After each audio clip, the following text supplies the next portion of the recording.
Welcome to Common Man Cocktails. The Saturday edition is my birthday, so I wanted to try and do less today. Maybe do some drinking.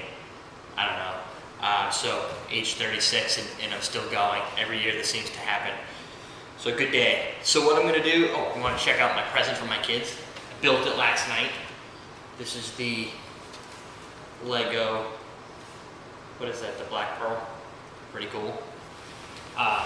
Anyway, so this episode is special in a couple ways. I'm going to put it into our archives for why do we shake water?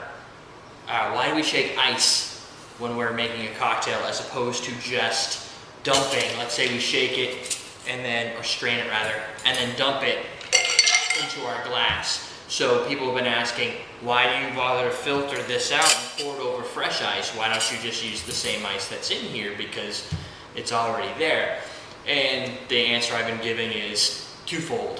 First, threefold. Looks better. Looks better when you have nice fresh ice, especially if you're serving to somebody else. For yourself, that wouldn't matter. Secondly, the shake and drink here is nice and chilled. When you pour it into a glass that has no ice, the ice is already half diluted, so you're basically getting half as much ice to keep your drink chilled over the lifetime of the drink. If you're going to sip it over, say, 6 or 7 minutes, like I'm simulating in this test, you're going to end up with a lot less ice. If you use fresh ice, the drink is already chilled, so that nice cold water, or cold, well, not in my case it's water, cold beverage that you're pouring into this new glass with fresh ice isn't going to dilute the ice as fast because the ice is already cold, the liquid's cold, it's going to maintain cold longer. Also, I did a temperature test with one of these to figure out what the differences were within the two different drinks to figure out which, if they were chilled the same rate or not after a 6-minute period of time, and they're not. So there's a display difference, there's a cold difference, and that's really all that matters. It looks good and it's colder. This one here is what happens if you shake and you don't use your strainer, you don't use fresh ice. 6 minutes later, you haven't finished your beverage yet. It's 39 to 40 degrees Fahrenheit. What's that in Celsius? See if I can help you guys out. Sorry, you guys are screwed. There's no Celsius on here. So that's your cocktail. 6-7 minutes goes by. You get a little ice floating on the top. 39 to 40 degrees Fahrenheit. You can do the conversions on Google.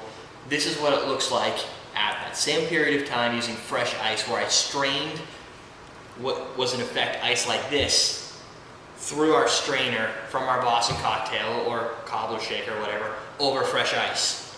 You can see the difference. First off, they both have 4 ounces of water. One already has a higher level of water in it than this one. So this one's diluted down even more. It's 39 to 40 degrees Fahrenheit. This one was 35 to 36. So you're in effect getting 5 extra degrees of coolness by using fresh ice. Plus the ice lasts longer. It looks better. It doesn't look like you're almost out. Right? These you might accidentally swallow while you're drinking or chewing on them like I do. These nice big cubes, of course I'm using my white ice cubes so you can see. So after 6 minutes, 7 minutes, now we're going into 8 minutes. It looks almost like it did when you first poured it. And it's chilled longer. You get a cooler beverage because if you're adding ice, the idea being you're trying to chill the drink and keep it cold, this is going to keep it cold longer. You use twice as much ice. If ice is the biggest concern monetarily for you, then I guess you have an issue. If you're being lazy, you get what you pay for, or whatnot, in effect. And some drinks do call for ice to just be poured in. A lot of those I found are typically ones that have soda, which is already chilled typically, right? You get your Sprite or your Coke out of the refrigerator, it's already at a good temperature, probably 35 to 40. You're putting on the ice, it's not diluting it as well.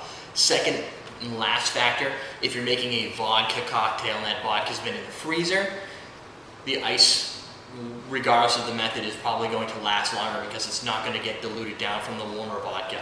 I don't usually keep my vodka in the freezer, so that doesn't really work for me. So that hopefully helps answer the question. I can link people to this in the future.